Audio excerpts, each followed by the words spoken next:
This college football season, Gary Seegers, Kyle Hunter, and Parker Fleming will break down the games live every Wednesday and Thursday on our BetUS College Football YouTube channel. Subscribe, hit that bell now, and never miss a show. BetUS, where the game begins.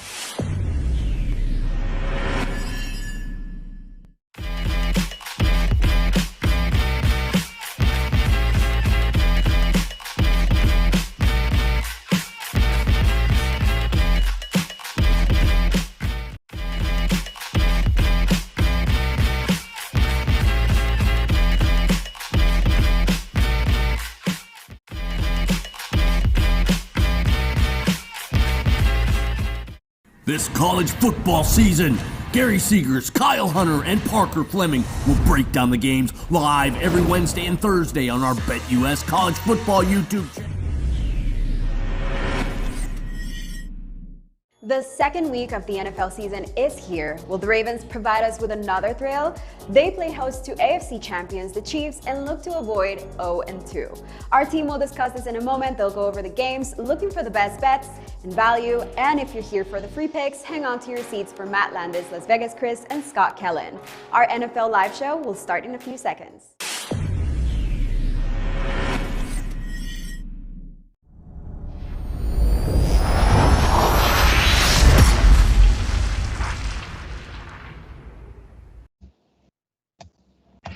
Hey everybody, welcome to the BetUS NFL show. I'm your host, Matt Landis, joined by expert football handicappers Las Vegas Chris on your left and Scott Kellen on your right if you're watching us on YouTube. You can find Chris on Twitter at Las Vegas Chris, that's C-R-I-S, Scott at Sixth Sense NFL, and me at MLandis18. This is our Week 2 pick show, and guys, let's get right to it. We're off to a wild start with another primetime thriller last night. You simply can't make up some of this stuff. And Chris, I know Week 2 is off to a good start for you after that overcast last night in Washington. Yeah, anybody that was in comments for the individual game video would have seen me. I updated that I was looking at the over, hoping to get talked out of it, but I ended up sticking with it. And I actually regretted not taking the Giants. I really wanted to take the Giants, and I don't know why I didn't, but at least I came away with a winner. Yeah, and Scott, you did end up taking the Giants after leaning their way on our Tuesday show. Yeah, once the line went to 4, I grabbed them. I said it on Tuesday's show. I mean, Washington's one of those teams that are getting points. Okay, maybe look at taking them. They're laying points. I just don't see them winning by margin against, somewhat decent teams. So that was kind of the strategy, and these two teams had played close games last year, so I thought the 4 points was worth grabbing. I think Washington really exposed themselves, and it's coming out. The things we discussed in the divisional previews, that defense is not what people think it is, and that's painfully apparent. And now we're starting to see, mainstream media finally realize it also. So that's kind of satisfying. We were a little ahead of the curve on it, but should have benefited a little bit more by it. Hey, I give you all the credit for that, Chris. I was kind of on the sideline waiting to see him, but every time they completed a pass against them, I just remembered all those previews and all those talks this preseason. Were you saying that? I'm like, damn, he was right on that. So. Yeah, well, we continue to learn about these teams with each new game. Another big data point for that Washington defense last night. And with Week 2 off to a good start for the crew here, we're going to go ahead and break down the rest of the Week 2 board on this show right here at BetUS, where the game begins. And if you're joining us on YouTube, you know the drill. Give us a thumbs up, subscribe, hit that bell icon for notifications when we go live, and feel free to interact with us in the comments section. You just might pull a winner out of Chris from time to time, like that over last night in Washington. And before we kick things off, make sure to sign up today at BetUS using the promo code NFL2021 to claim your 125% sign-up bonus. For more information, check out the link below this video. And on that note, guys, let's get to the Week 2 slate, starting with the Sunday early window. Let's talk about the Saints at the Panthers. The Saints currently laying 3.5 at even money, total 44.5. And this has been interesting. The line opened 2.5. It's crossed through 3. The total had been as high as 47, so it's come back down. Chris, you've got to lean on the side in this one. Yeah, I do. And this line is ticking down just a little bit. So if you do like the Saints, don't pull the trigger. Wait. You have nothing to lose. You wait to see. You're going to get a 3. It looks like somewhere, but this game has been torture for me. It's making me pay for an early week wager, which I took the Saints, and then minus the 3, and then it soared up to 3.5 and 4, and I was feeling pretty good. And then the COVID news hits with the coaches and a couple of players, and you've got to panic at that point. But what can you do? So there's some injury concerns. Lattimore had surgery on Monday, and it looks like he's been upgraded. He's going to play, but they've got some other players that look like they will sit out.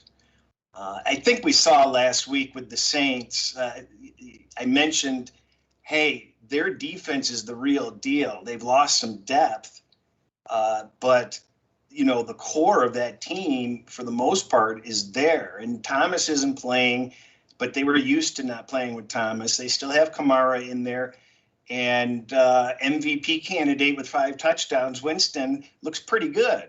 I'm just joking about the MVP, but I do have that ticket. But I saw a little mini story on Winston, and he really learned a lot by watching Tampa Bay win the Super Bowl without him. And he stood up at the front of the bus before last game, and he said something to the effect of, I'm going to make the most out of this opportunity. And he goes out and has that great game. So I'm backing the Saints in this game minus the 3. It's be a strong lean, anything over. I wasn't impressed by Carolina. They were not able to score on a Jets defense that they should have been able to score on, and they just were not that impressive. And even if this is a tough spot, there's a lot of people that are going to be on Carolina, and this appears to be the sucker side, honestly. But I believe the Saints are that good, and their backs are against the wall. So that's my opinion on it.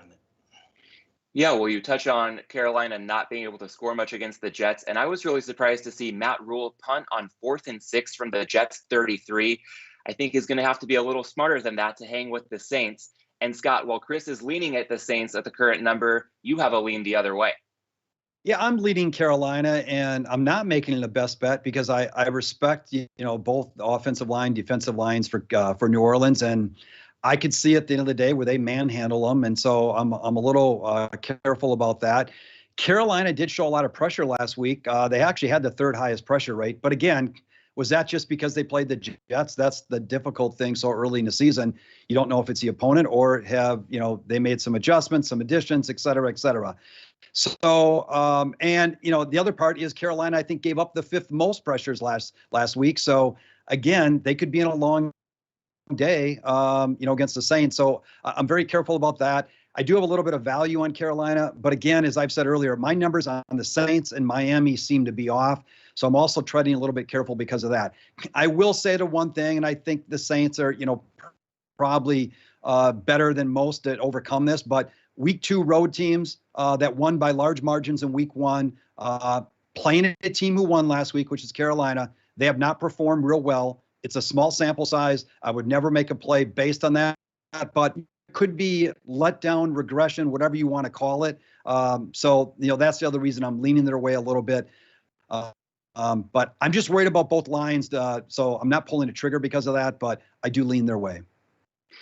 Yeah, and I hear you both. I'm going to go ahead and pass on this one. I will just say the Saints, wow. I mean, what Jameis Winston did and Sean Payton's game plan in week 1, that was really impressive, especially considering their disruption being relocated. Another disruption this week with the COVID situation, so we'll see how the Saints can respond in Carolina. Moving right along, let's talk Texans at the Browns. We can take a look at the odds on the screen currently, courtesy of BetUS, and the Browns up to a flat -13, total 48. And Scott, you see a little value on a side here, but again, not quite enough to go ahead and pull the trigger. Yeah, I make the number just over 14, so a little bit of value, but laying double digits in the NFL is hard. I probably lay double digits in the NFL maybe 1 to 3 times a year. It's usually in key situations later in the year, like Seattle over the Jets last year, et cetera. So I don't really want to lay double digits. I will say this, though. Houston came off a double-digit win as a dog last week. That puts them in a really bad situation going on the road. That's 44-12-1 that plays against teams that do that. So they have their backs against the wall in that regard. In Houston last week, they gave up a lot of pressure to Jacksonville, and we're in the bottom third in terms of putting pressure on Jacksonville. And Cleveland was in the top third last week, and we know they can put some pressure as well. So, from the line of scrimmage, I can see Cleveland doing some things there as well. Houston's an interesting team. I respect them a little bit. They've got some veterans on the offense there, so I'm a little bit careful about that. But I do show a little bit of value for Cleveland. The situation's in their favor, and at the line of scrimmage, I think that favors Cleveland as well. I just don't want to lay double digits. Yeah, and Chris, obviously Cleveland a prohibitive favorite in this one, but the veterans came to play for Houston last week. Yeah, they sure did, and it really shows the character. If you've been in the league for a long time, you're generally not going to, lay down, and those guys are playing for positions to remain in the league, so you're going to get their best effort, and they were just discounted way too much. And it's nice to see Tyrod Taylor have some success. He got the raw end of the Herbert situation there when he got injured at the start of last season. Tuesday, I mentioned that this line would probably go up, and it has gone up. It's as high as 13.5 some places. And it's not going to surprise me in the least if it hits 14. But it's not going to attract any of my attention. As far as I'm concerned, rev up those engines and vroom, vroom. Let's watch Cleveland go to town. I think Cleveland can name their own score. If I had to bet the game, I certainly would take Cleveland. But I'm looking at a lot of different games, and I just feel like leaving that one on the table. Yeah, and I agree. I think the number is right here, so I'm going to pass. My only note to add to what you two have already said would be that the Browns were pretty impressive in that loss last week, going toe-to-toe in Kansas City. They won the yards per play battle by almost 2 full yards per play, done in by -2 in turnover differential. So it could be a different story this weekend with a bit of a step down in class for Cleveland.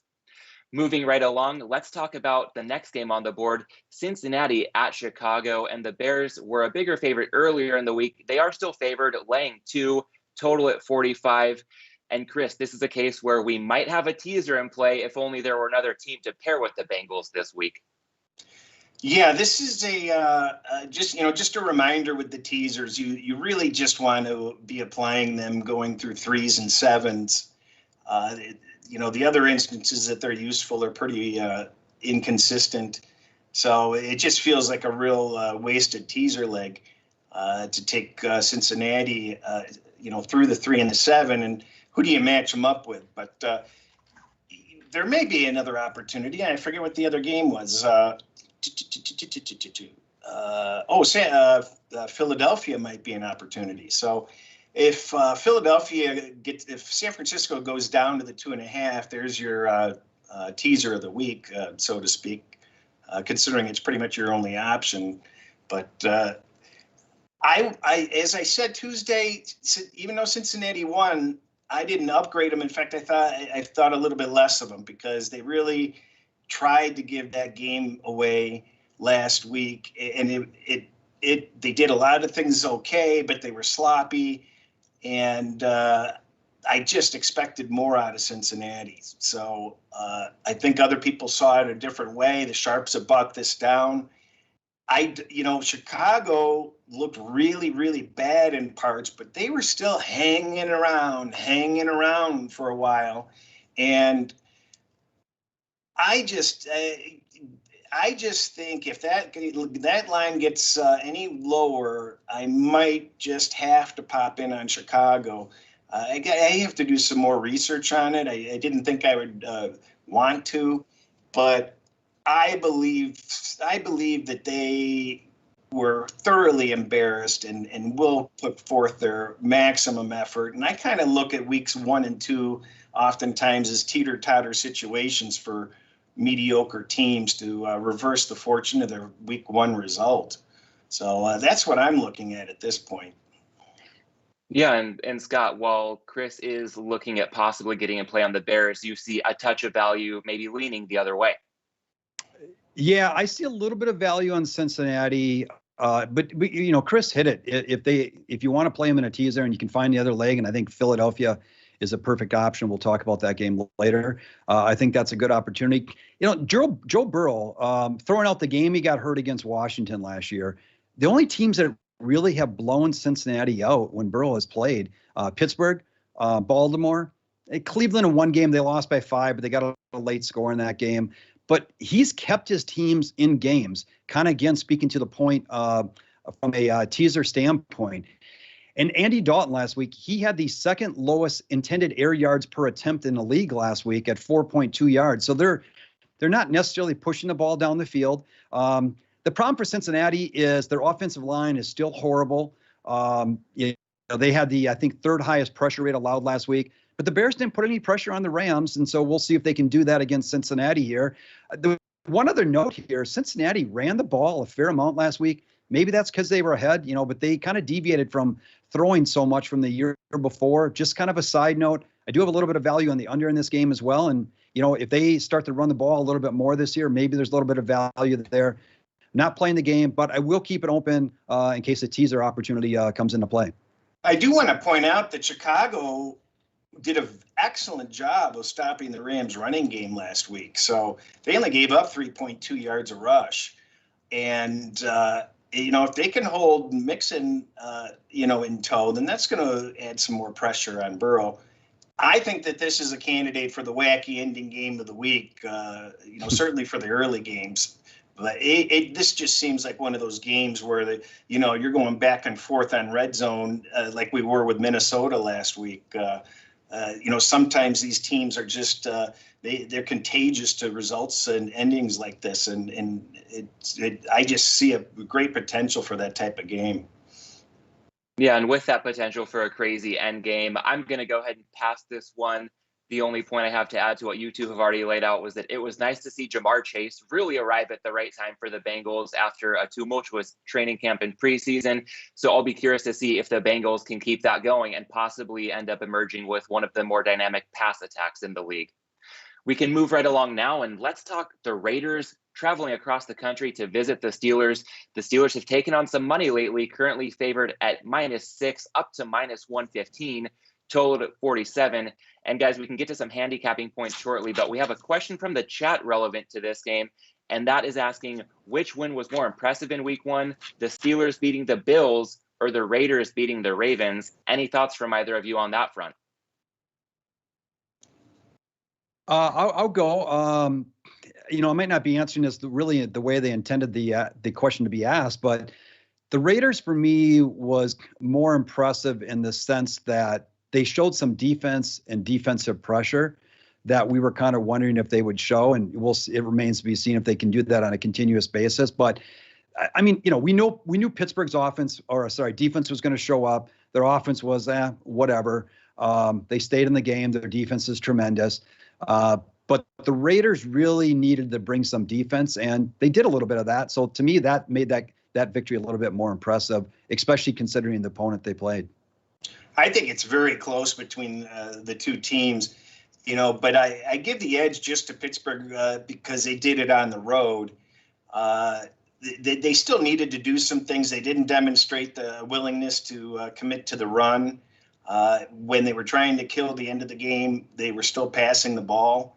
So, they didn't show, that they have completely turned the corner or held what they did last year. Everybody was afraid of them collapsing, and it was a surprise that they showed up. And sure, they didn't beat the crap out of Buffalo by any means. Buffalo, handed them the game in some ways, but that's what good teams do, is take advantage of the mistakes of bad teams. And the Raiders I look at the Baltimore situation as just a complete meltdown in coaching. I can't believe that they allowed that to happen. You never see Lamar Jackson blow 14-point leads. That means the pedals to the metal for more. Yeah, I think there was plenty to be impressed about from both teams in week 1. And in this matchup specifically, Scott, another case where you see some value on Las Vegas, but there's also something keeping you off of betting the Raiders in this one. Yeah, well, first of all, I think it's, potentially a bad matchup, so that's unfortunate. And the other thing is there's a lot of injuries and question marks here. Denzel Good, the guard for the Raiders, is out. Incognito didn't play last week. I think he's practiced this week, so he could be out as well. That's some pretty significant losses. And then the right tackle rookie, Leatherwood, he was okay at times last week, but he was also pretty poor at times. That this is just the wrong team to be going against from that standpoint with such a strong front seven for Pittsburgh.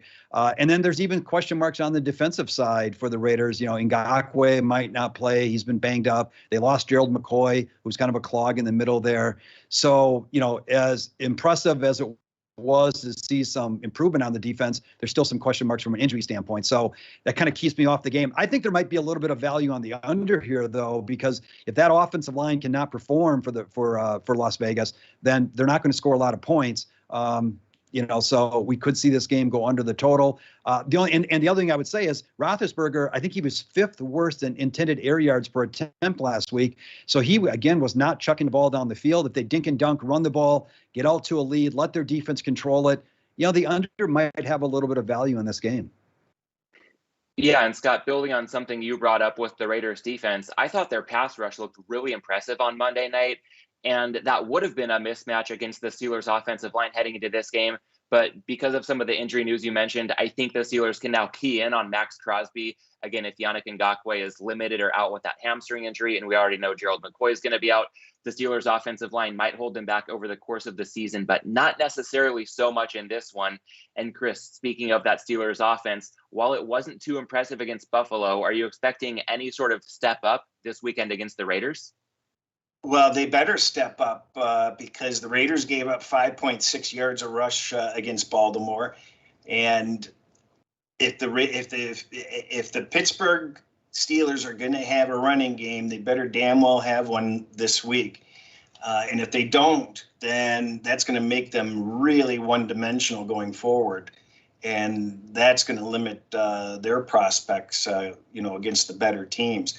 The Raiders are going to face a much more difficult defense here that's going to get to Carr and make his life difficult. And they are pretty good at stopping that rushing game. So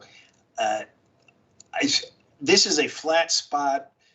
Anytime you win a big Monday night game, it's usually a flat spot. You get a little bit of extra value, usually because of the recency bias. But they're traveling on the road, and they're playing an early game, and they're playing a very tough defense. There's only one way that I can look on the side, and that's Pittsburgh. I don't think I'll pull the trigger on it, though, but it's possible. And I do like Scott's under total. It's going to be hard to see them score more than 47 points. I might take a little nibble on that.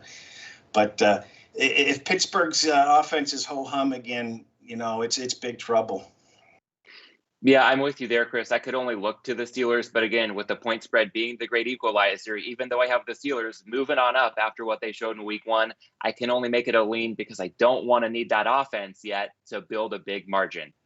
Hey, Matt, I'll just throw, sorry to interrupt. I'll throw one other point out there. Remember last year, I think it was a Sunday night game, the Raiders lost at home to Kansas City, 35-31, that great game that went back and forth. The following week, they went on the road to Atlanta, and I think, what was that score, like 42-3? And they got their ass kicked in that game, and they lost that game. So, I'm not suggesting the same thing here, but, that was a big emotional game for them. Sunday night, primetime. They go on the road the next week and fall flat on their face. We'll see if that happens again. Yeah, I think the letdown spot narrative can get overplayed at some points, but if there ever was a letdown spot, this is quite possibly it for the Raiders on Sunday. Moving right along, let's talk about a marquee AFC East showdown. The Bills traveling to Miami to take on the Dolphins. Buffalo currently laying 3.5 at even money, total at 48. And Chris, you've got a bet on the side in this one. Yeah, this is a tough pill to swallow, and if you're watching these shows throughout the year, I give out a lot of tough pills to swallow, and then those difficult games, they turn your stomach all week long while you're sitting on them, and they're difficult, but they produce good results over time. And the easy go-to thought process is there's no way Buffalo's going 0-2. So you're getting extra value on this play. And I'm going to explain another way we're getting extra value. Buffalo was just at home laying 6 against Pittsburgh, and they lose. Miami wins their tough game, although it wasn't impressive. They were outstatted on that. But nevertheless, when you come away with a divisional win on the road, that's impressive. So both teams played basically equal competition. So equal letdown or in that category of things.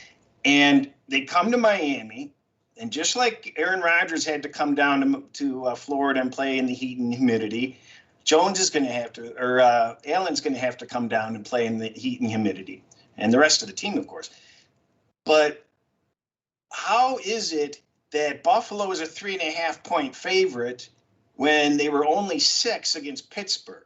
You've got the switch between home and away. You've got, and then here's the other issue. Miami was rated preseason 1 full game better than Pittsburgh. So this line has a lot of value, and especially with that half point. And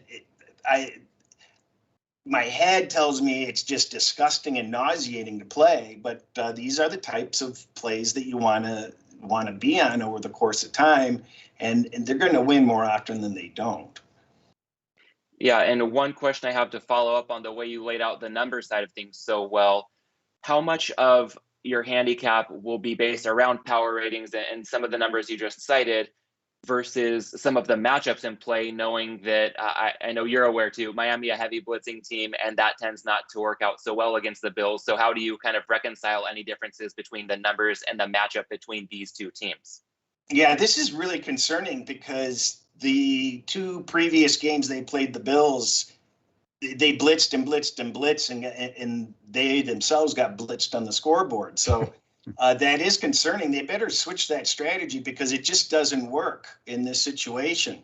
There are some bad matchups for Miami, but they are very well coached, and they do have a solid personnel. So there has to be some adjustments that are being made because they already know they can't play the same way with the success. So as far as how I'm looking at individual matchups versus power ratings, I don't create my power ratings. My models create the power ratings, and they are a strong guide for me. And usually, even in this situation, it's going to bother me, but it's not going to be enough to throw me off because there's a lot of aspects to the game.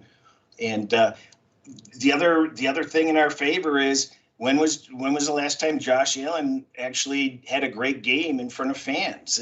He has not demonstrated real success in front of fans. So let's see him do it. Yeah, well, one question just came in from the chat that ties right into this handicap as well. And Chris, I know you were frustrated to see it right before we started recording. Question asks, how much will it impact the Dolphins with Will Fuller out? Well, I would have, it's disappointing that he's out, but the comedy is the line is going down. So Miami's getting support in the marketplace, and it's possible that 3.5 disappears. But he's gone for a personal problem. We don't know what it is, and we just have to live with it. And I'm going to guess that the team knew all week long what the situation is and prepared for it. Yeah, we're working with some uncertainty there, a little bit of late week breaking news, but you've laid out plenty of reasons why in Miami still a fit by a lot of different ways to look at this one. Scott, when it comes to your approach on the game, it seems like you're still trying to figure out just what to make of this year's Dolphins.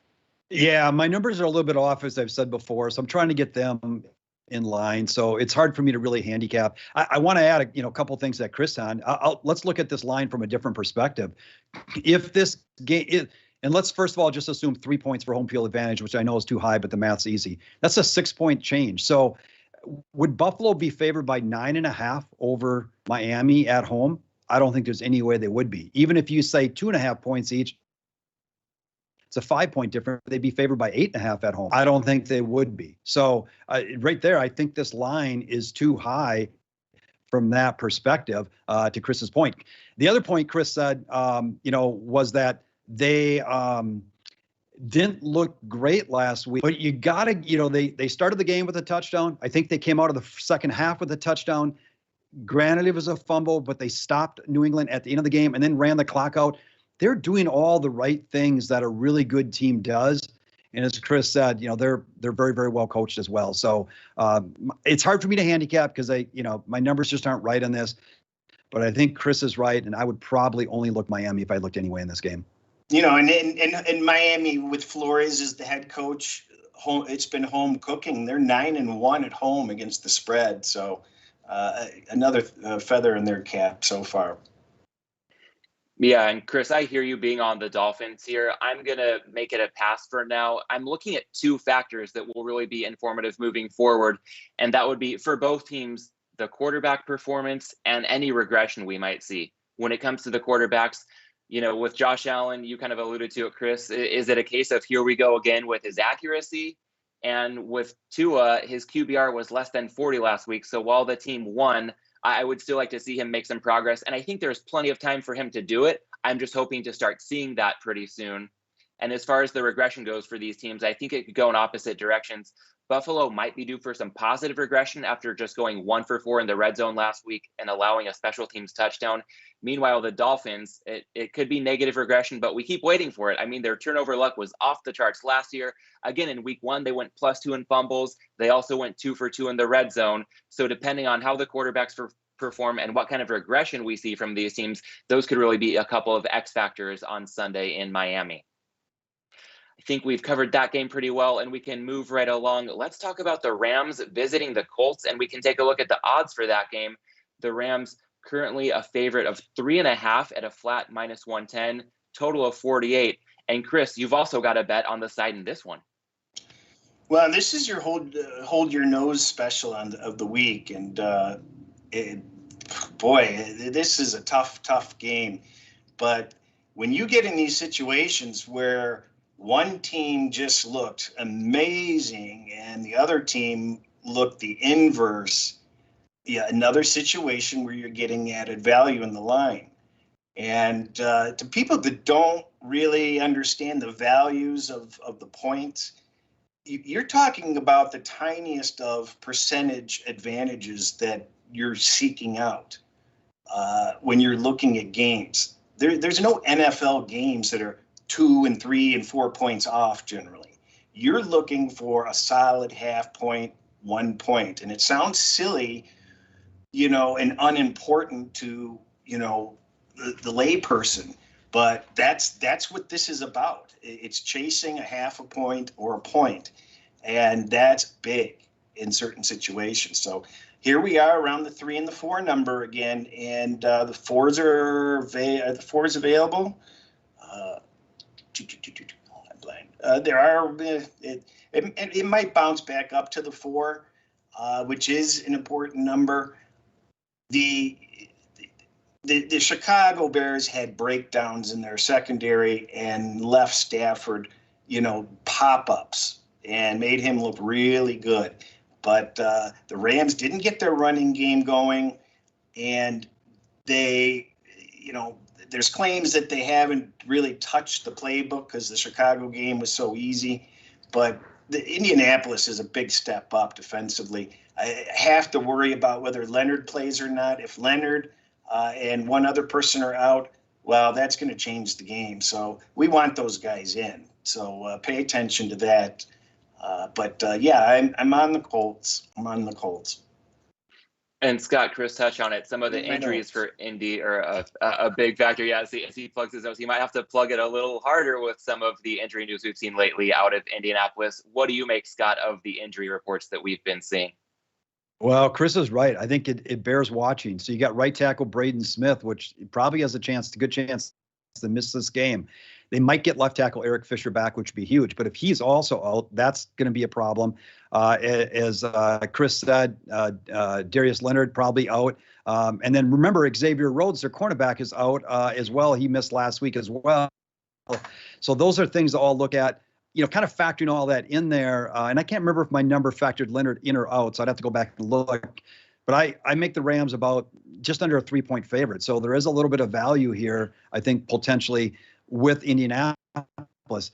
My problem, though, is they played Seattle last week. Now, remember, Seattle has an offensive coordinator that came from Sean McVay. And so here come the Rams, the same offense. Maybe that helps because they just saw it. But same type of offense. I'd have to say the Rams defense, even though I think it's going to regress this year, Seattle doesn't have an Aaron Donald or a Jalen Ramsey. So I think the Rams defense is probably as good as Seattle's defense. Seattle outgained them 5.2 to 3.8 yards a play. It's hard for me to get that out of my mind. And then you've got Carson Wentz, who only had 5.7 intended air yards per attempt last week. So he's not throwing the ball down the field. And here comes Stafford, who's chucking it at 9.1 intended air yards per attempt. So he's throwing it down the field. It's just hard for me to get those things out of my mind. But as Chris said, the NFL is not as simple as just looking at that way and saying, I'm taking the Rams in this game. And if that's the case, I don't even know how BetUS would open up the doors on Monday morning after an influx of Rams money, right? And just doesn't work that way. So I'm staying off the game. I see a little bit of value with Indy, but for me, the matchups and kind of everything I just went through just makes it hard for me to play the Colts, especially if those injuries all come out as well. Yeah, you touched on something I forgot to mention, and that is they saw the same type of offense last week, and they know what killed them, and they can have an opportunity to make adjustments. The other thing here, we'd kind of said, we know how many problems Carson Wentz had with the offensive line last year, and we thought he was coming to a safe haven here. But all of a sudden, lo and behold, they've got injuries and whatnot, and he might be in trouble again with a bad offensive line. Not because they're bad, because they got injuries, and he kind of wilted last year when that happened, which is understandable. But if they're losing both right and left tackle, that could be problematic. Yeah. Yeah, Scott, I think in real time you answered a question about Carson Wentz that came in through the chat. So it's almost as if you're watching right along with our viewers and providing these insights on the show. So doing double duty there. And I have a similar outlook on this game. When I saw the Rams on Sunday night, I know the Bears defense, Chris, to your point, wasn't the most impressive, but Stafford and McVay might turn out to be more or less a match made in heaven. But I do see some defensive regression coming for the Rams. So that led me to want the Colts plus the points. And with the injury situation, I just can't come around to do it at this stage. I think it could be Groundhog Day if the defense doesn't clean up some big plays it allowed against the Seahawks. They could really use Darius Leonard. And Leonard, again, among 6 starters for the Colts that didn't practice yesterday. Quentin Nelson, I don't think we've brought up his name yet. He also didn't practice yesterday, and that could be one more big blow, especially against Aaron Donald. So I'll be staying away, but I could only play the Colts if I had to pick a side in this one. I think that about covers it for the showdown in Indy. So let's move on to a game with a lot to get to. Let's talk San Francisco at Philadelphia, and we can take a look at the numbers here. The Niners currently laying 3 for reduced vig at -105. Total down a bit to 49.5 from where it was earlier in the week. And Scott, you and I are going head to head on the side in this one. Why don't you tell us who you're taking as well as a play on the total? Yeah, I'm grabbing Philly. Now, this is the worst of the number that we've seen all week. And as Chris pointed out, if this goes to 2.5, then that could become I think, a very, very good teaser opportunity. But I'm on Philly. I make the line about a point here, so I think we've got some value here. Yes, Philly destroyed Atlanta last week, and we can chalk it up as being Atlanta. But San Francisco destroyed Detroit, and so we should have the same narrative there that they destroyed a very bad team as well. We don't know what we're going to get out of Jalen Hurts. After this game, I could look like an idiot because Philly is not that good. But that Philly offensive line, I think, is very good. Their defensive line is very good. I think their secondary is improved. We'll see what we get from Jalen Hurts. And the 49ers are banged up in this game, especially in the secondary. So I also like the under in this game. My numbers last week were very accurate with San Francisco and Philly as well. And so I trust those numbers pretty well. And they come in here showing a little bit of value with Philly and also some value on the under. And Jalen Hurts, he was awful in terms of throwing the ball down the field last week with a lot of short passes. He got some yards after catch and whatnot. So if he dink and dunks, I do think they want to run the ball at the end of the day. The 49ers, they ran it about 50% of the time last week. If they run the ball, that will eat a little clock as well. So I think we have a little bit of value on the under. I think there's some value on Philly here as well. And I'll take my chances. And I'll just add one other thing. Years ago, I threw out almost all my rushing situations because this has become a passing league. I do have one good rushing situation that is won year after year after year. It does play in this game on Philly and just helps me feel a little bit better about the play as well. Yeah, well, I'm just glad that when I played the total at open, I got over 48. So we're not necessarily head-to-head on that one as well, because this game, of course, could possibly land on 49. But yeah, we are going to go head-to-head on this side here, and I feel like that might make me a bit of an underdog going up against you. But I am on the Niners at -3, -105, the current price. And I think part of the reason the number is where it is because of that misleading 41-33 final score last week in Detroit. Again, at the 2-minute warning, that one was 41-17. So the Niners thoroughly dominated the Lions. They won by almost 3 yards per play. In the first half, they won by more than 5 yards per play. And this week, it is San Francisco's second straight road game on the East Coast, but they've kind of mastered the art of how to handle that, staying at the Greenbrier in West Virginia, a bit of an extension of training camp, if you will. So I do see some things to like about the Niners. And with the Eagles, I mean this in no way to be a knock on their week 1 performance. This is a smaller bet for me. I think the Eagles are really good in the trenches. And Scott, as you said, the Niners are banged up. The big question heading into the season for the Eagles, Jalen Hurts' accuracy. He looked great in week 1, so I'm going to have to be willing to pay to see that again. I do think that he had, that pretty short average depth of target. I'm curious to see if the Niners force him to go a little bit more downfield. And with that step up in class from Atlanta to the Niners, I see just enough value to get in play, again, for a smaller wager on San Francisco. So, Chris, you've heard Scott and I lay out our sides. What's your verdict? Oh, well, let's do opposite day then. This is take my money play of the week. It's going to be hard not to play San Francisco, even with these injuries.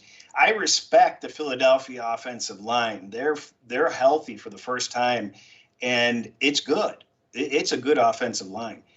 But let's not get overexcited about this performance against an Atlanta team that really, it was an egregious show.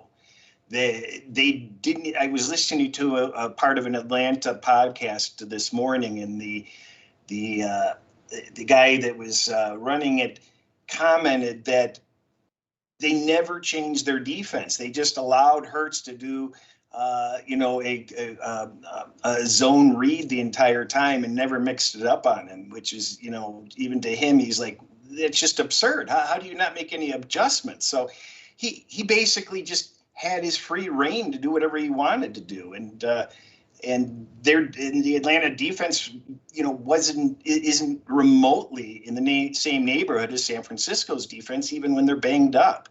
So if that offensive line protects Hurts and he's able to connect on longer passes than he was trying before, well, then that's going to be okay. I think he was at 9 yards per attempt, if I'm not mistaken, which is pretty darn good, but that's against a sieve of a defense. Is he going to be able to do it again against San Francisco? I don't think so. San Francisco is under so much pressure in that division, they cannot afford to lose these games. And as you mentioned, when they stay at Greenbrier, this is the 3rd year in a row, the 2 previous times they've stayed on the East Coast in this situation, they have manhandled the teams that they played. So I'm hoping for a 2.5, and I think that we will see it somewhere, someplace. And when I see it, I'll pounce on it and take my money. Yeah, there you have it. A lot of two-way action coming everybody's way from the three of us when it comes to the Niners at the Eagles on Sunday. We can move along now and get to a game without as much action from us, but some talking points nevertheless. Let's take a look at Denver playing the Jaguars and the Broncos, who've moved way up from a look-ahead line of 2.5, currently laying 6, and that's a juicy 6 at -115, total of 45.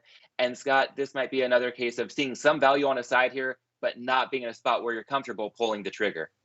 Yeah, I made the number about 3.5, so there is some value in Jacksonville here, but it's hard for me to take them right now. They just did not look good last week, and this is one of the reasons I think Denver went with Teddy Bridgewater's less variance, more certainty, and this is the kind of game where if a Drew Lock comes in there and throws a couple interceptions that allows Jacksonville to kind of stay in the game. Also, now Denver's in a dogfight here. And but, I don't expect that out of Bridgewater, and I don't expect Jacksonville to really stress him. So, I can't take Jacksonville off to what I saw last week, but there does seem to be a little bit of value there, but it's a pass for me.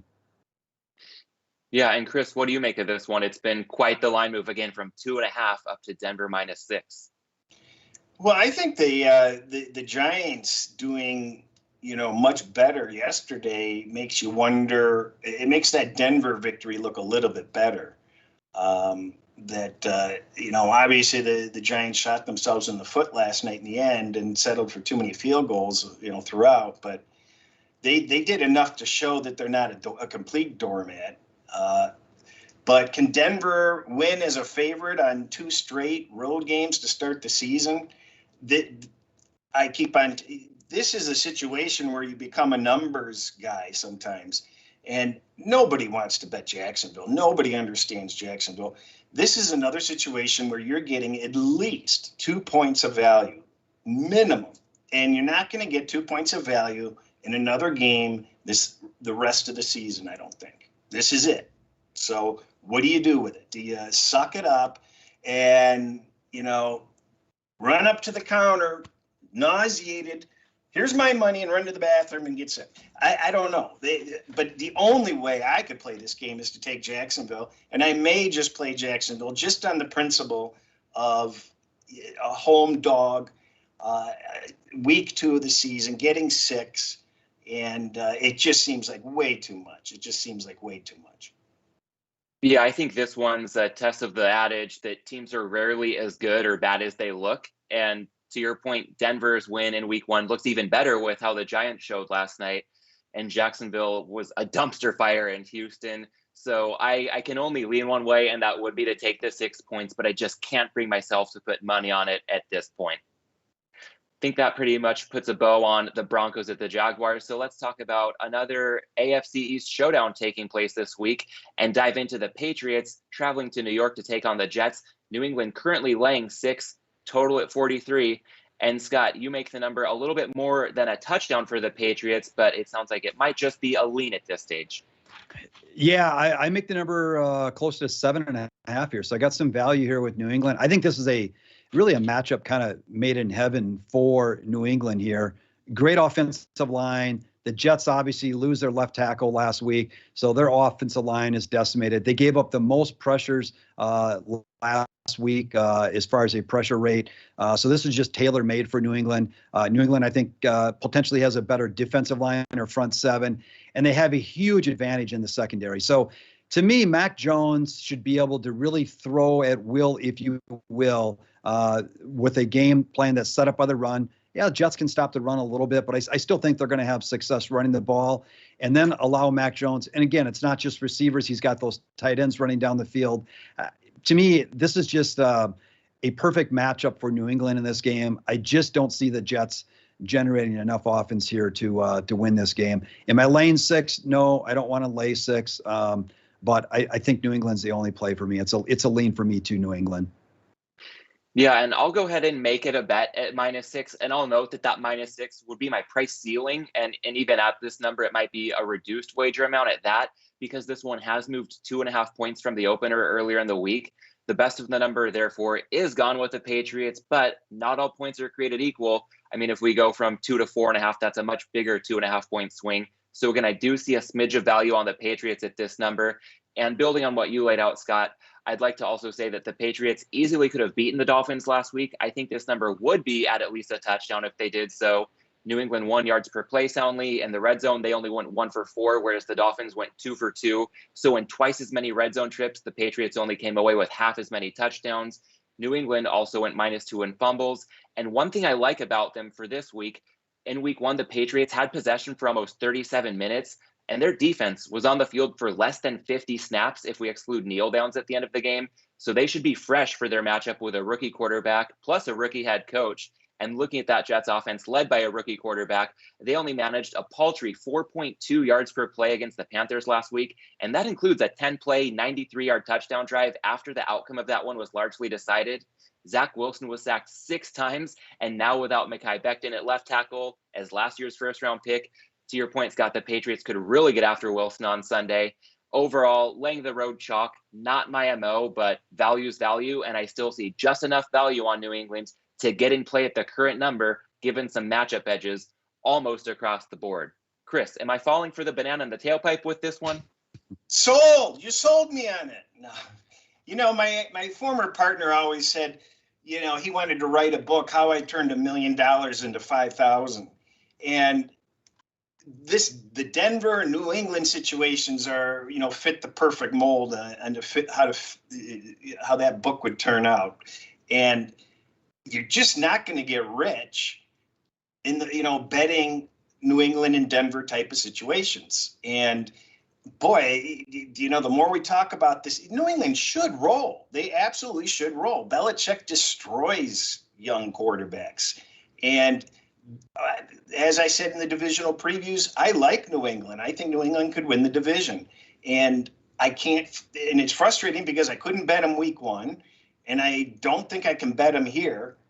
And if I did, I'd have to have the 5.5. There's a couple of 5.5s at some sharp shops. And some way, somehow, you know, both of those favorites are not going to cover, and they both could lose against the spread. It's really tempting just to play the Jets as a number play, but I do like New England. I'm going to lay off of this game. If anything, I'll you know, donate my money and take New England minus 5.5 on impulse. But I'm not even sure I'm going to do that. The Patriots are a much better team here. Yeah, I think that sums it up pretty well. So I understand why at this number it could be tough to get in play, but just looking at where I think this game should be, kind of aligned with Scott, it should be north of a touchdown in my book. So for a smaller wager amount, I'm okay with the 6, but that is, again, the price ceiling. And I think on that note, Scott, go ahead. Yeah, let me just throw this in there too. So we just ran through Denver and Miami minus 6. Chris talked about it earlier. You know, if you're going to tease, get through the 3 and 7. But if someone is thinking about teasing both these games, a 6-point teaser down to pick up, which you're typically probably laying 120 from a juice standpoint, look at the money line parlay at minus 260. That translates to about 110 as opposed to the 120 you'll lay on a teaser. So the money line parlay might be a better price for you if you are actually going to do that.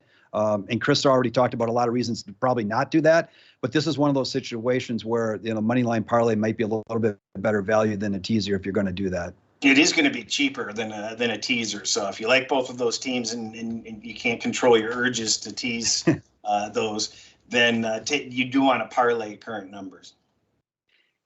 Yeah, well, I think that about puts a bow on the early slate on Sunday. I'd like to call a quick time out here to check in with our live audience on YouTube. Thank you for joining us. Please remember to like, comment, subscribe, all that good stuff. And with that said, guys, let's move on to the late slate on Sunday afternoon. And let's talk Minnesota traveling to Arizona to take on the Cardinals.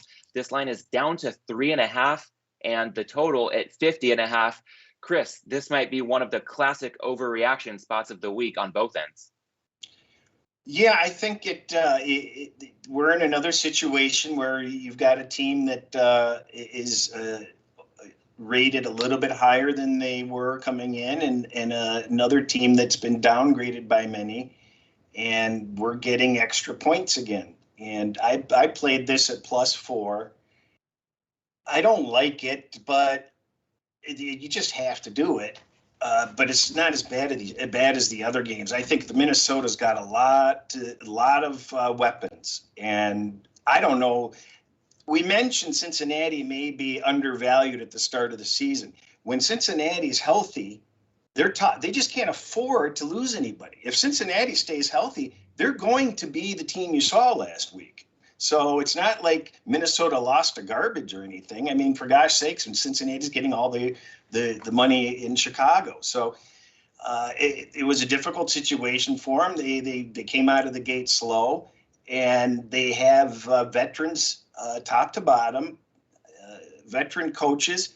They're going to come to play, and if they don't, well, now you got to really worry. But you have to take the points here. One of the oddities that I didn't realize is Arizona's running a lot of what you call static motions, where they don't do anything, and they'll just stand there until they hike the ball. And in that situation, that's been very good for Murray. He was 8 for 8 last week in those situations. So something to look at to see if they keep on doing that again. That was sort of something new that I heard yesterday that I felt was interesting. And if the Vikings had so many penalties last week, that certainly cost them the game. I think the number was like 13, and Cincinnati declined 4 more. So if you can get the penalties down, that's going to be an added benefit. So that's it in a nutshell. I have to go with Minnesota. I think they've got enough weapons to keep it close. Yeah, and I'm with you there. And I think what you said got the ball rolling toward answering a couple questions that came in through the chat earlier in the show, but they were about this game. One of them asking if we can finally trust Arizona after what they did to Tennessee last week.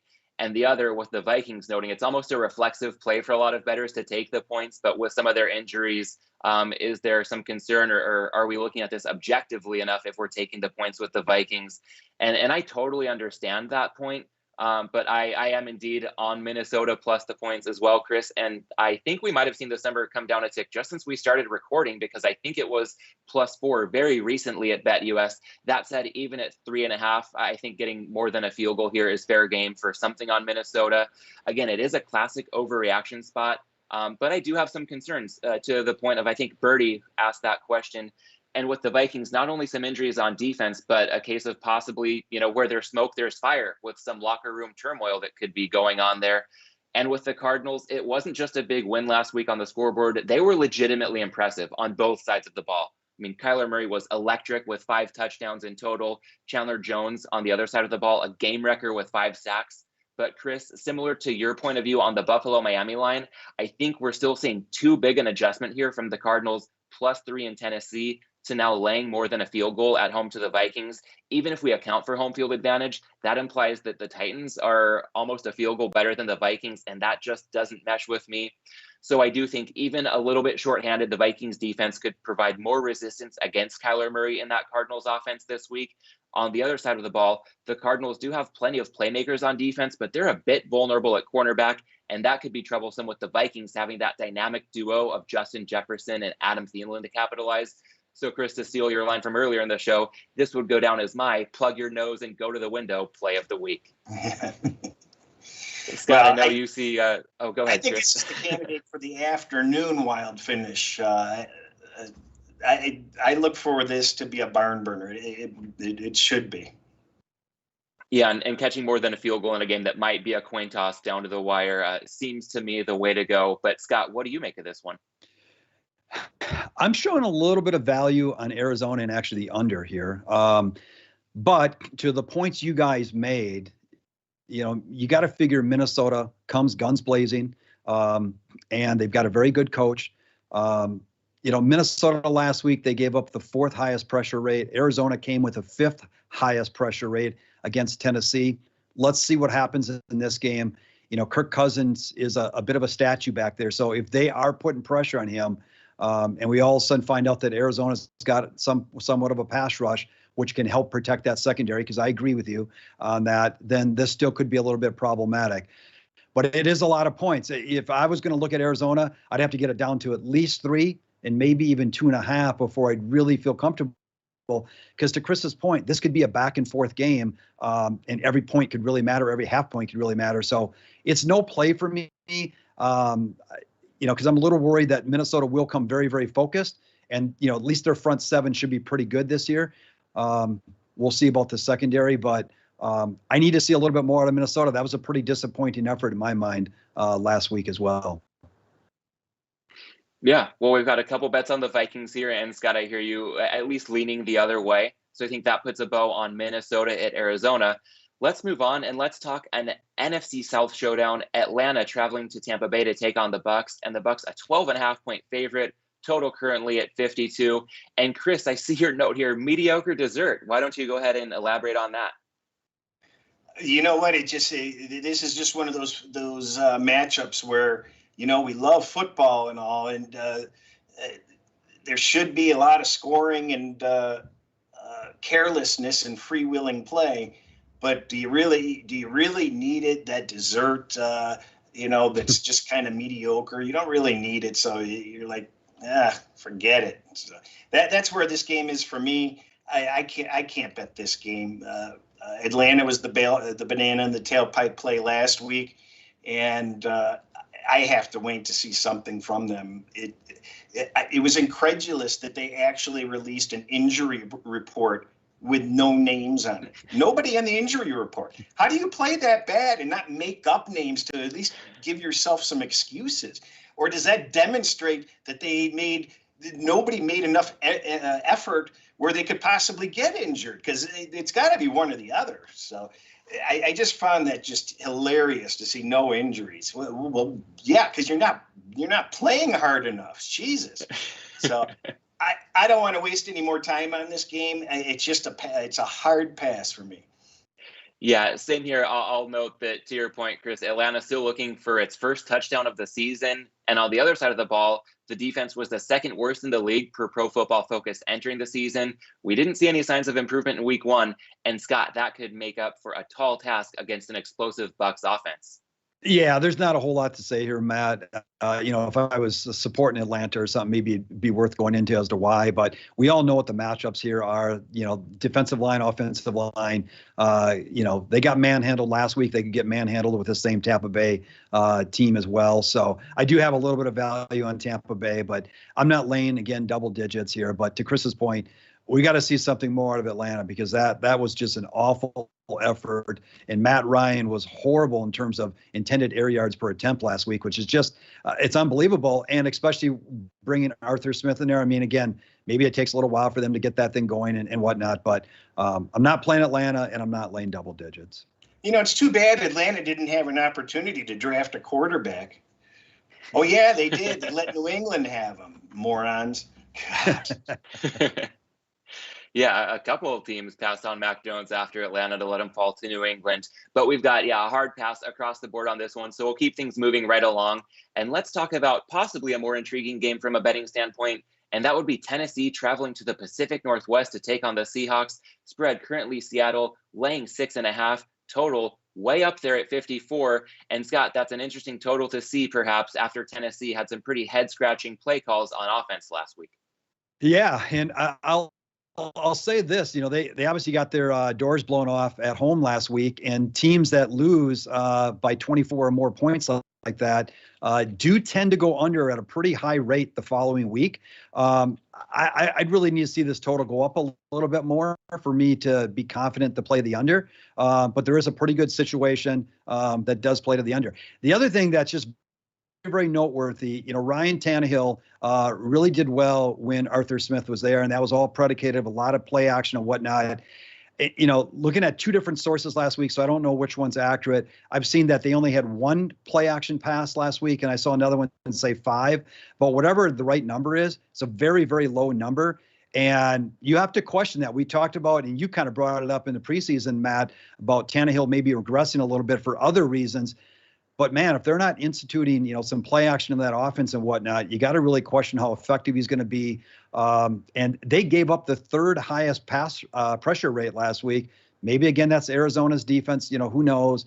But to me, there's some problems there, and I have a little bit of value in Tennessee in this game, but I'm not playing it. There is going to be rain in this game, by the way. I think it's just more or less showers. But I've got a colleague that actually lives in Seattle, and he just kind of mentioned how well Russell Wilson seems to play in rain as well, for whatever that's worth. But no play for me. If this total keeps tricking up, though, I may get involved in the under as well. Yeah, and Chris, when it comes to a lot of the issues Tennessee had last week that Scott laid out, we all know, everybody knows it was an awful start for the Titans, but they're probably not quite that bad in reality.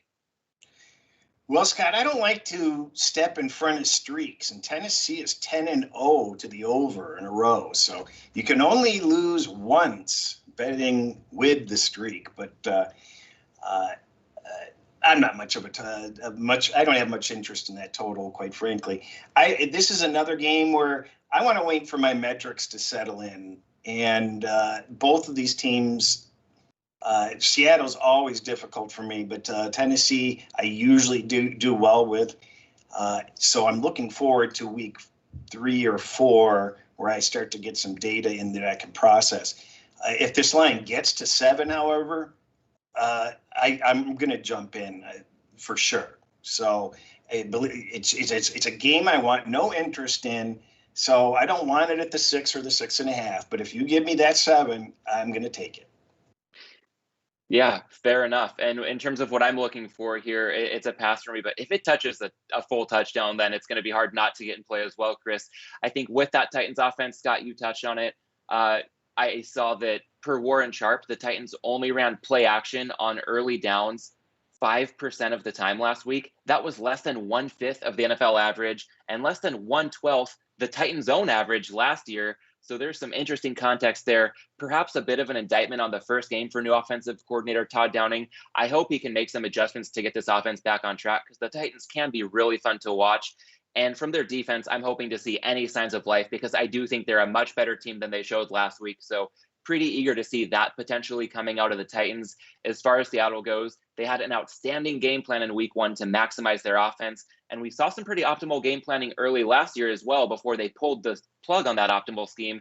So I want to see the Seahawks stay committed to that throughout the course of the season, certainly hoping that continues as we move into week 2.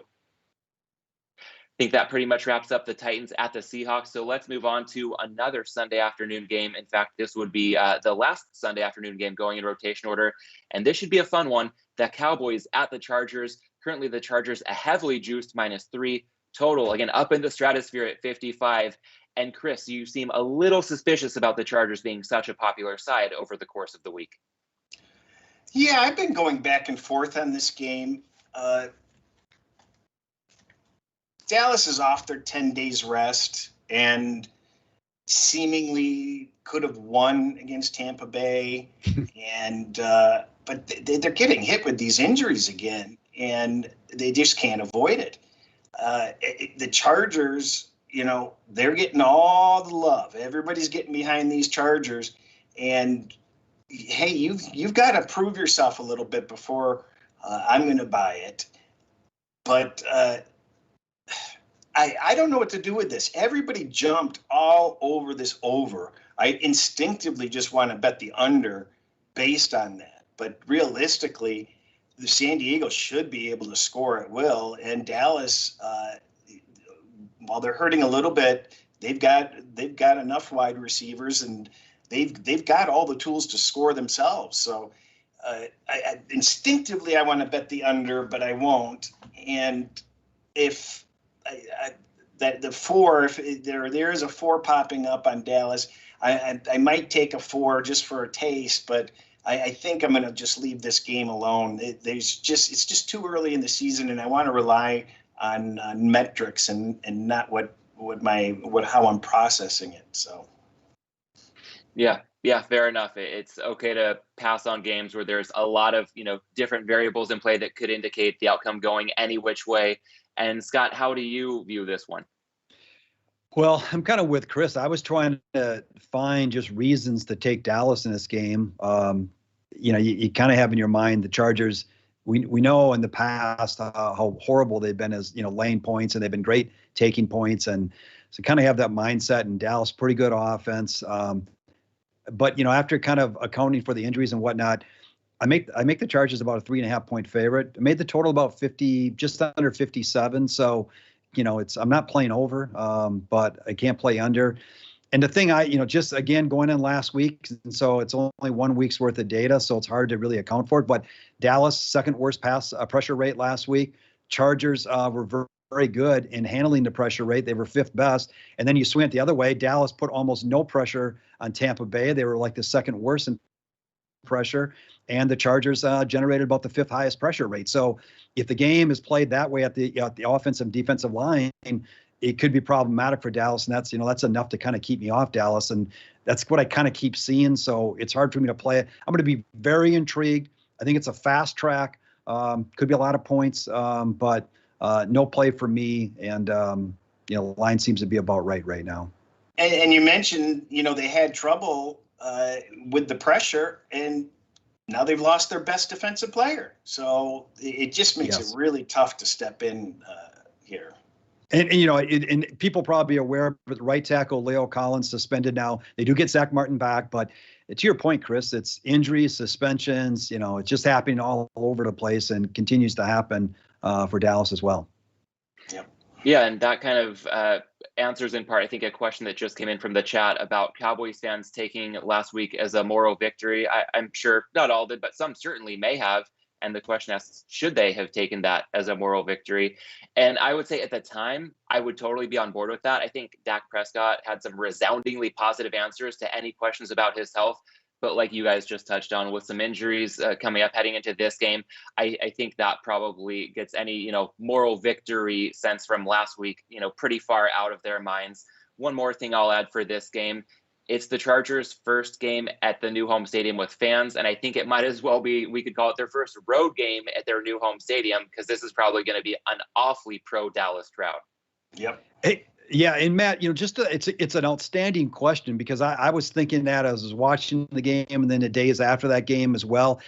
Dallas, first of all, it's Mike McCarthy. I don't know what to think about that. And Dallas, remember last year when Dak was playing those first 5 weeks, they were close in so many of those games, right? Offense is looking great, but somehow, some way, they managed to lose a game. And granted, this is Tampa Bay this year, so very easily to understand how Tampa would beat them. But at some point, Dallas just needs to start winning these games. They're staying close, but that doesn't help you. You need to win games, and that's kind of what I'm going to be watching. It's just going to be another game. They're going to play very close, going to be very exciting. You can get all pumped up with the offense, but then somehow, some way in the end, they find another way to lose it. That's what I'll be, kind of curiously watching.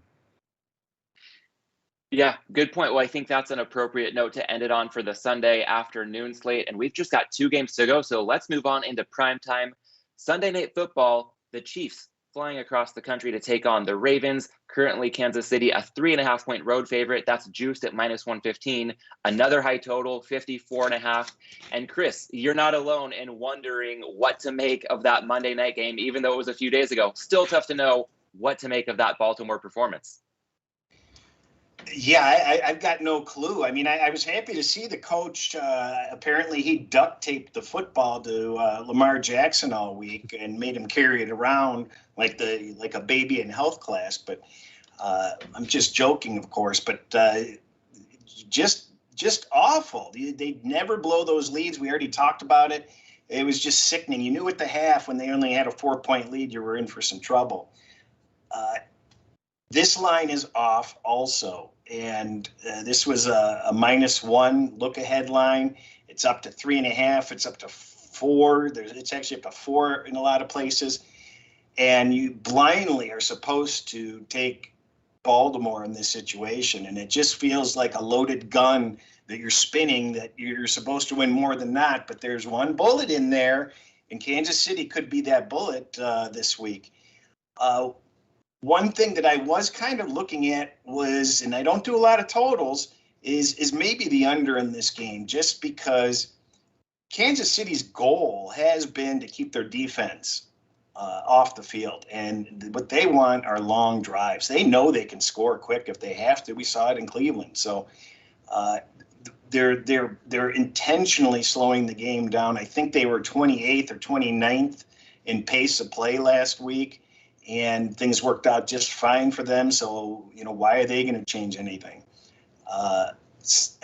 They don't want Lamar Jackson having more reps because he's dangerous. So they want to keep away from their own defense. They want to keep away from Jackson. So I'm kind of looking at the under there. And as far as the side go, I can only bet Baltimore, but that's a hold your nose type of play. And I have to believe that they held back game plan, looking ahead at this game. It's just a disastrous performance last week, and you're never as bad as your worst performance, just like you're never as good as your best performance. Well, I want to push back on that last point you made, just because I've heard it a few times over the course of the week that the Ravens held back in anticipation of this big game with the Chiefs.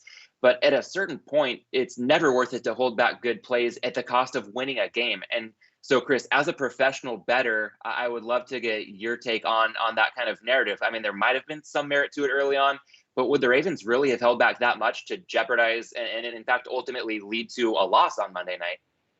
Well, the problem was they had these new running backs in the lineup, and they were not performing as well as they needed them to. They were missing holes that were made for them, or they were getting to the holes late, and that was one of the concerns, and that probably limited their options. But the other problem that was glaring was they were telegraphing everything they were doing on defense. There were comments made that, it was helping their offense. The Raiders were commenting it was helpful. Well, we knew exactly what they were going to do, and we were prepared for it. So I just think it's an anomaly. The coaching and the team has been way too good, and everybody says the same thing. They don't even recognize the team that played last week. I anticipate major changes. There has to be.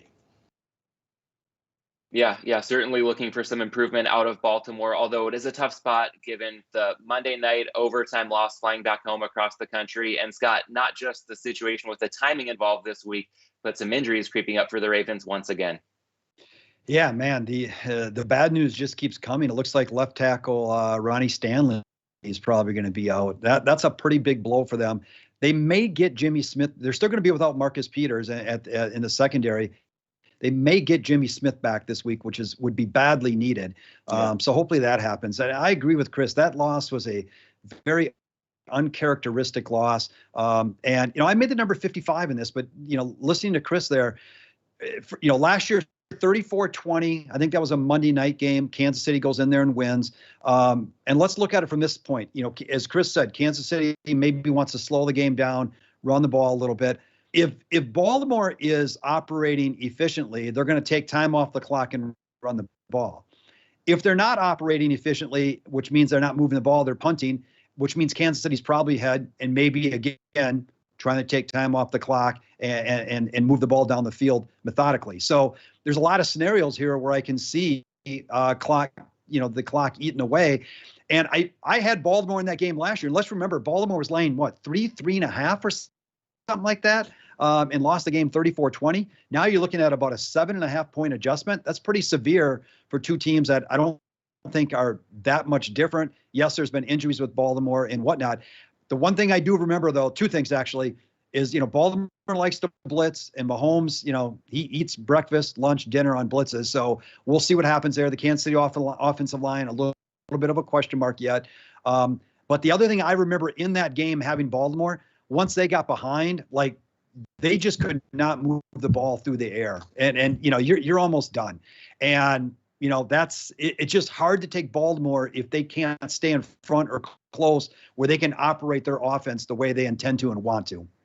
I'm glad you brought that up, because now I remember that game clearly, and I remember knowing very early we were done. We were done, and that's really makes me apprehensive to even pop in at the +4. But you're right. That game was just bad too. It just seems like it was a bad matchup for them when they were much healthier too. Right.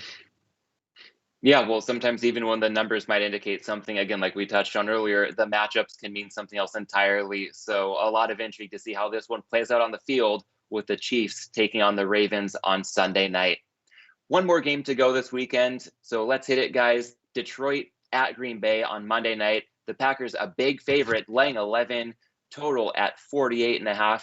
And Scott, I know laying double digits isn't an in vogue move, but while you're not necessarily laying with the Packers, you do seem to see some value there. Yeah, my numbers show a little bit of value. Do I want to lay double digits? No. We know Detroit's, is awful. And now we got to see what's going on with Green Bay. I think Green Bay will bounce back, but we'll find out. That's why they play the games. But I was looking. First of all, Detroit does qualify in a couple or I should say, really, it's more the Packers qualifying in a couple of negative situations for me. They're actually pretty good situations that would say maybe you should play Detroit in this game. The other thing I look back at, and you take this a little bit with a grain of salt, but the last 15 games that the Packers in the regular season have been favored by more than 7 points. They're 6-9 against the spread, so certainly not covering that number. And again, I don't know how many of those games are coming off a loss. I didn't look at that. But the other thing that stuck out, they're 13-2 to the under in those games where they're heavily favored. So, and I do think Detroit probably wants to run the ball a little bit this year. They didn't really get a chance to do that last week because they were so far behind, and maybe they're going to be so far behind this week. Who knows? But I would lean a little bit under here. The numbers support Green Bay for me, but the situation kind of is leading with Detroit. So right now, no play for me. Maybe a slight lean to the under. Yeah, and Chris, this is a big early division matchup. The winner will be in first place in the NFC North. Well, this is a crucial matchup. They're playing for first place in the division. I don't know how you stop the Lions. They've covered every game this season, and everything's rolling for them. So, but seriously, they lose Akuda, their number one draft pick, to injury, to an Achilles. Makes the cornerback position even weaker, and it wasn't strong to start. I got to admit this really embarrassing point. I didn't even realize. I thought the Lions were actually playing at home. And it was mentioned yesterday. I was on another show, and I realized live, I'm like, I thought they were playing at home. They're playing in Green Bay. Well, I love -11 then. I honestly think that as bad as Green Bay looked, they completely, and I'm not a Green Bay fan in the least. I'm obviously a Lions fan. They completely outclassed the Lions. And I see that their record, or Scott, you mentioned their record isn't great covering these touchdown plus spreads at home. But I think the Lions really are going to get outclassed here, unfortunately. It doesn't matter how much emotion they bring. I feel confident that before the game, we're going to have Rodgers. He's going, he's into the Buddhism. He's going to find his serenity, and he's going to find his power to power through the Lions' sieve defense. So San Francisco was just running all over them. It wasn't even funny. So there's a lot of weakness in the Lions. I just don't see them having the tools to stay close. And Green Bay has every incentive to redeem themselves from the embarrassment from last week. And what better opportunity than on Monday Night Football? Yeah, I mean, I think this is a spot where the Packers have to show up after what they showed last week. I think they will. That said, I don't have any interest in laying the double digits with them right now, especially because the Lions were impressive, at least with their effort to go ahead and cover the closing number last week. While they do have a lack of talent, that refusal to quit could make them one of the backdoor teams of the year. Can I ask you guys a question? I never realized this until Goff became a Lion. Why do bettors hate Goff so much? Every single bettor on every single podcast just ridicules this guy and just where does this come from? So I'll say, as the Angelino of the group who's seen him play a lot over the years, I think one of the issues was that Sean McVay was so good at putting him in good positions. And when Goff is put in a good position, he's a very capable quarterback. But when he needs to really think for himself, once the play clock drops below 15 seconds, if the defense shows a look and he doesn't have McVay in his ear, or if he gets a look from the defense that he wasn't expecting after the ball snapped, he doesn't create the best under chaos. So I think for a lot of Rams fans with such a good roster, just not having a quarterback who could take them over the top drew a lot of backlash, even though, to your point, he is an adequate quarterback, to say the least, in most ways. Yeah, we're happy with him so far. Just don't be a disaster. Yeah. I'd say if you want a high floor, even if it comes with a low ceiling, then he can be the guy for that. Yeah. So I think that will pretty much put a bow on our week 2 rundown. Let's take a look at our best bets for the week. Again, you heard us talk about these in depth earlier in the show, but as a quick recap, we've got a few bets for each of us here. Chris taking the Dolphins plus the points as well as the Colts plus the points. Scott and I going head to head. I'm taking the Niners -3. Scott's got the Eagles +3 as well as the under in that game. And I'm also laying the points with the Patriots and taking the 3.5 with Minnesota. And on that note, everybody, I'd like to thank you for tuning in to the BetUS NFL show today. For those of you with us on YouTube, go ahead and give us a thumbs up, subscribe to the channel. And if you have any thoughts or questions, let us know in the comments of this video. For those of you listening in podcast form, you can find us on Twitter, Chris at Las Vegas Chris, that's CRIS, Scott at Sixth Sense NFL, and myself at MLandis18. One more thing, don't forget to use the promo code NFL2021 when signing up at BetUS to claim your 125% sign-up bonus. And last but not least, everybody, enjoy week 2. Best of luck with your bets. We'll be back with you live on Tuesday at 5:30 p.m. Eastern, 2:30 Pacific to review the action and preview week 3. So we'll see you then right back here at BetUS where the game begins.